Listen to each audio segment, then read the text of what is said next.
दोस्तों, आज हम लोग एक ऐसे स्कूल के बारे में डिस्कशन करेंगे जहाँ पे न पढ़ने के लिए पैसा देना होता है, न रहने के लिए पैसा देना होता है, न खाना खाने के लिए पैसा देना होता है और न ही वहाँ पे किसी भी तरह का अदर चार्ज देना पड़ता है।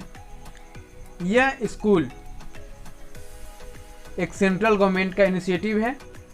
सेंट्रल गवर्नमेंट इस स्कूल को देश के लगभग सभी जिलों में चलाती है, सिवाय तमिलनाडु के। तमिलनाडु स्टेट में एक भी नवोदय स्कूल नहीं है।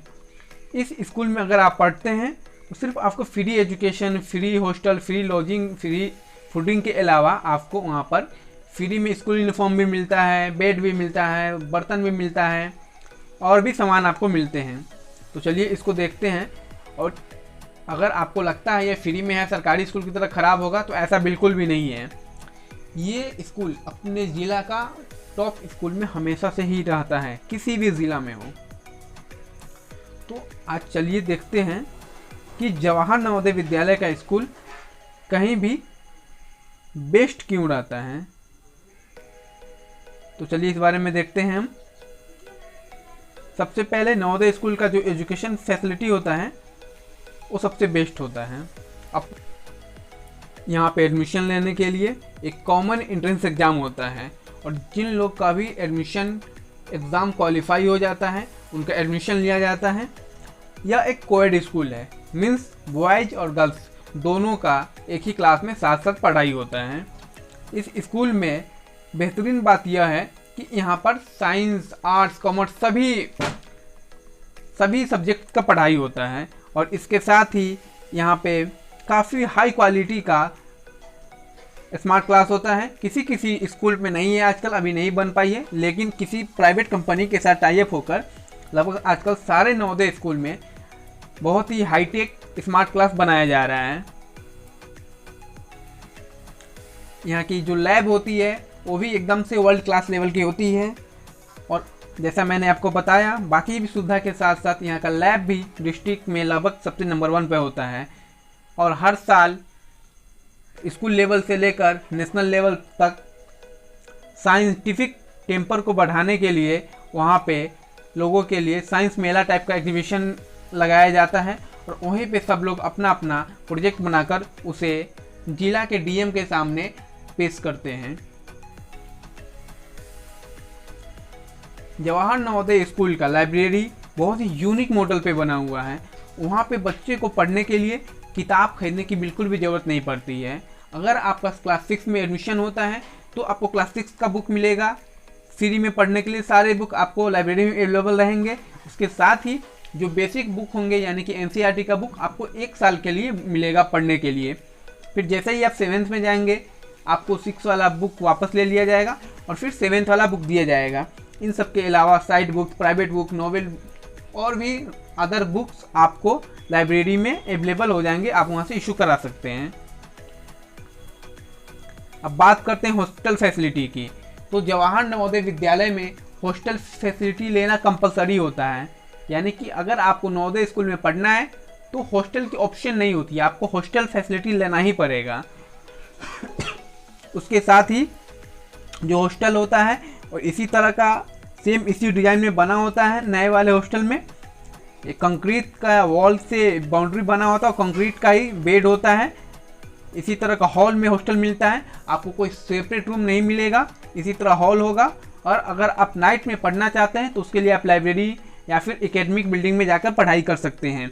गर्ल्स एंड बॉयज़ का भी, गर्ल्स के लिए भी हॉस्टल होता है और हॉस्टल कंपलसरी हॉस्टल होता है, 100% हॉस्टल लेना ही है आपको। जो लोग भी हॉस्टल में रहते हैं उन्हें high quality hygiene food provide कराना स्कूल का काम होता है। उसके लिए स्कूल में एक बड़ा सा डाइनिंग हॉल होता है और वहीं पे आपको मॉर्निंग का ब्रेकफास्ट, फिर दोपहर में लंच, फिर आपको इवनिंग में थोड़ा सा स्नैक्स एंड नाइट में डिनर आपको ये मिलेगा। इसके साथ ही फेस्टिवल के हिसाब से आपको स्पेशल डिश मिलेंगे एंड जो भी मेन्यू होता है वो फिक्स होता है। स्टूडेंट के कंसल्टेशन के बाद उस मेन्यू को बनाया जाता है और किसी प्राइवेट कंपनी को टेंडर दिया जाता है स्टूडेंट को खाना प्रोवाइड कराने के लिए। तो इसी तरह आपको डाइनिंग हॉल में एक साथ सारे बच्चों को टेबल पे बैठकर खाना खाना होता है। ये एक फोटोग्राफ है किसी और स्कूल के, नवोदय स्कूल के ही डाइनिंग हॉल का। तो इस तरह से आपको अपने ग्लास वगैरह रखना होता है एंड डाइनिंग हॉल में आप जब अपना प्लेट लेकर जाएंगे तो वहीं पे खाना मिलेगा। किसी किसी स्कूल में अपना प्लेट लेकर जाना होता है, किसी किसी में डाइनिंग हॉल में ही प्लेट मिलता है। जवाहर नवोदय विद्यालय का हॉस्टल फैसिलिटी भी किसी और स्कूल की तुलना में अपने डिस्ट्रिक्ट में सबसे बेस्ट होता है। एंड इस स्कूल की सबसे बड़ी बात और सबसे अच्छी खासियत यह है कि स्कूल काफ़ी बड़े एरिया में फैला होता है। 20-25 एकड़ तो एवरेज साइज है नवोदय स्कूल की। इस वजह से वहाँ पर फील्ड के लिए काफ़ी जगह होता है एंड इसी वजह से स्पोर्ट्स के लगभग सारे सामान के लिए और सारे सामान भी अवेलेबल होते हैं। उसके साथ ही बास्केटबॉल का कोर्ट भी अच्छा सा होता है, वॉलीबॉल के लिए भी स्पेस होता है और भी चीज़ के लिए काफ़ी अच्छे से डेवलप्ड कैंपस होते हैं। तो स्पोर्ट्स के लिए काफ़ी फैसिलिटी है। इन सब के अलावा स्कूल अपने लेवल पे स्पोर्ट्स वीक बनाती है। उस वीक में वहाँ पे स्कूल में आपस में स्कूल में जो भी बच्चे का एडमिशन होता है उन्हें एक हाउस अलॉट किया जाता है। उसी हाउस के हिसाब से उन्हें हॉस्टल मिलता है और इंटर हाउस कंपटीशन होता है। इसके अलावा इंटर क्लास कंपटीशन भी होता है सारे स्पोर्ट्स का, volleyball, basketball, football, cricket etc का। इसके साथ ही जवाहर नवोदय में स्पोर्ट्स को बढ़ाने के लिए और स्टूडेंट के अंदर छुपी हुई प्रतिभा को निखारने के लिए एक बहुत ही अच्छा स्कीम चलाती है। उसे कहते हैं रीजनल गेमिंग। इसका मतलब ये हुआ कि एक रीजन के स्कूल के बच्चे किसी और रीजन यानी कि इसी स्टेट में या फिर किसी और स्टेट के किसी दूसरे पार्ट के बच्चे से स्पोर्ट्स खेलते हैं और फिर वहाँ पे चैंपियन बनते हैं। तो फिर उसे नेशनल लेवल पे या फिर केवी या फिर किसी और स्कूल के बच्चे के साथ नेशनल गेम खेलने का मौका मिलता है और इस वजह से उसके अंदर छिपी हुई जो प्रतिभा होती है उसे निखारा जाता है। ये किसी स्कूल का स्पोर्ट्स वीक का फोटोग्राफ है। देख सकते हैं आप लोग कि यहाँ पर कितने सारे ट्रॉफी रखे हुए हैं। तो लगभग नवोदय स्कूल में पढ़ने वाले सभी स्टूडेंट किसी न किसी गेम में माहिर होते हैं। नवोदय स्कूल में कल्चरल प्रोग्राम भी बहुत ज़्यादा होता है। लगभग सभी जितने भी बड़े बड़े पर्व होते हैं और राष्ट्रीय त्यौहार होते हैं उन सबको वहाँ बड़े ही धूमधाम से मनाया जाता है। नवोदय स्कूल का 15 अगस्त 26 जनवरी ये अपने आप में एक उत्सव की तरह होता है। यहाँ पे सारे बच्चे लोग उसमें पार्टिसिपेट करते हैं। लगभग सारे हर तरह के सांस्कृतिक कार्यक्रम वहाँ पे होते हैं। राष्ट्रीय नृत्य डांस से लेकर लोकल डांस, सिंगिंग सब कुछ वहाँ पे होता है। उसके अलावा वहाँ की परेड भी काफ़ी फेमस होती है। वहाँ पे कहीं कहीं पे नवोदय में एनसीसी है तो कहीं कहीं पे एनसीसी नहीं है। तो वहाँ पे उसकी जगह पर उसकी कोई और स्काउट गाइड जैसे कोई और चीज़ है। तो वहाँ पर स्काउट गाइड के जो भी बच्चे होते हैं वो लोग परेड में पार्टिसिपेट करते हैं और इसके अलावा उन लोग अपना प्रदर्शन करने के लिए डिस्ट्रिक्ट लेवल पर भी डीएम जहाँ पर झंडा फहराते हैं वहाँ पर भी जाते हैं अपना प्रतिभा दिखाने। ये नवोदय स्कूल का एक फोटोग्राफ है 15 अगस्त या 26 जनवरी का दिन का। देख सकते हैं आप लोग कि किस तरह सारे बच्चे जेएनवी स्टाइल में बैठे हुए हैं, या बैठे हुए नहीं अभी खड़े हुए हैं। 26 जनवरी की तस्वीर है ये। जो भी वहाँ पर कार्यक्रम होता है वो दो तरह का होता है। एक तो ओपन फील्ड वाला होता है जो स्टेज वगैरह पे होते हैं, लेकिन कुछ को ओपन फील्ड में नहीं होता है स्पेस की कमी की वजह से या फिर लाइट साउंड की कमी की वजह से। तो वो सब कहीं कहीं पे एमपी थिएटर हॉल होता है वहाँ पे होता है, नहीं तो ये सब बेसिकली नवोदय स्कूल में डाइनिंग हॉल में ऐसे कार्यक्रम होता है, डांस वगैरह कार्यक्रम, क्योंकि वहाँ पर बैठने के लिए काफ़ी स्पेस होता है।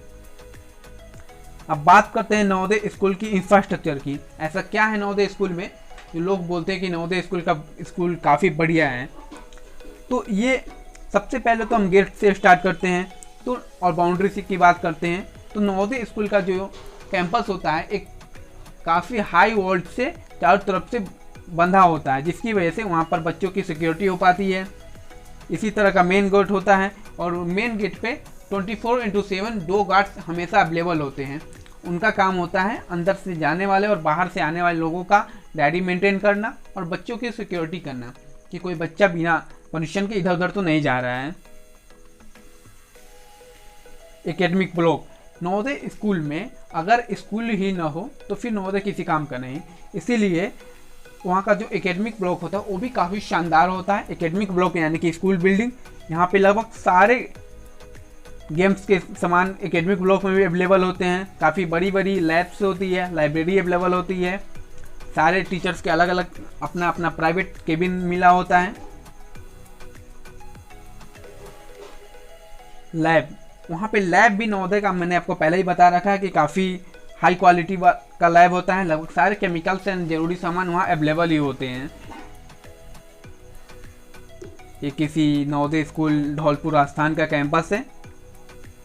तो आप लोग देख सकते हैं कि कितना neat and clean, highly world security के साथ ये कैंपस है। नवोदय स्कूल का प्लेग्राउंड मैंने आपको पहले ही बता रखा है कि नवोदय स्कूल एवरेज 20 से 25 एकड़ में होता है, तो इसमें कोई संदेह वाली बात नहीं है कि उसका प्लेग्राउंड छोटा होगा। तो नवोदय स्कूल में काफ़ी बड़ा प्लेग्राउंड होता है। इस वजह से बच्चे लोग में छिपी स्पोर्ट्स की प्रतिभा को आसानी से निखारा जा सकता है। और इन सब के साथ ही वहाँ पर नृत्य, गायन, बाजन का सारा सामान अवेलेबल होता है।